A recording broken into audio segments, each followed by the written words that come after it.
Okay, good day guys, no? So meron tayong ginagawa ditong LG. Ito po ay inverter na 8.5 kg. Ayan. So ang problema nito guys, wala na sa lahat, no? Wala nang was, wala nang spin. Nasa nilagay natin siya sa was, ayan. Hindi siya umiikot guys, no? So ipopost natin, okay naman. Ang problema, pag ipa-power on mo siya, ay off, ayaw na. So kailangan mo pa siyang i-reset dito sa kanyang saksakan. Kailangan mo siyang bunutin. Ayan. Pag bubunutin natin siya, saka pa lang siya mag-reset dyan. Ayan, nakamatay. Sisaksak natin ulit. Ayan. Tapos ilagay natin, i-on natin. Ayan, nag-on naman siya. So ilagay natin sa spin. Ayan. Start natin. So ayan. Ang problema guys, wala na tayong maririnig na nagsusupply doon sa drain. Kasi dapat may tunog yan doon. Kapag in-spin natin, may marinig kang clicking sound doon sa ilalim. So wala na siya. So ibig sabihin, pag ganito ang problema, wala na siyang reaction sa lahat, no? Wala na rin sa wash, wala na sa spin. Ang naging problema nito ay yung kanyang control panel. Ito. No? So ayan, no? So pag ilagay mo siya sa spin, wala na siyang reaction. No? So wala rin siyang error guys na nilabas. Ayan, namatay. So nag-off siya, parang kusa siyang namatay. Ayan, no? Yan. So patay sindi siya. Ayan, oh. So ibig sabihin guys, shorted sa ang board nito. So namatay siya bigla, oh. So wala na, hindi na siya ma-on. Yan. Ayan, nag-on siya ulit. Yan.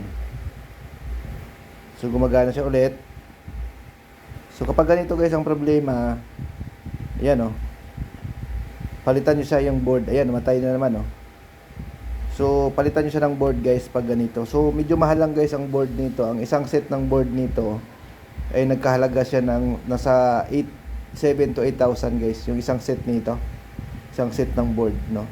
So yan. So namamatay siya guys. So ibig sabihin shortage na yung kanyang board, no. Yan, oh. Yan.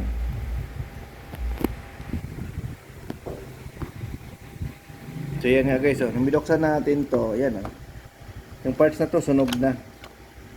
So may problema. Ayan, oh. Sunog na yung parts na to. So dito sa board niya, check din natin to. Pero pagka yan ang may tama guys, usually halos dito tinatamaan din yan, no?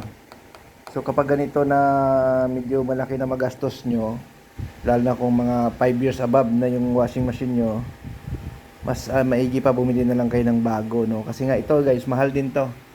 Mahal din yung parts na yan.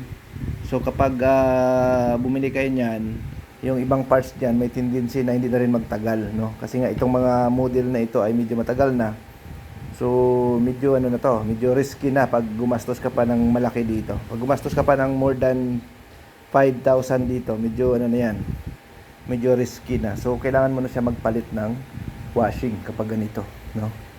Kasi tulad yan, pag may mga tama na yan, ayan, oh. So ito guys, corroded na rin yung mga sakit niyan.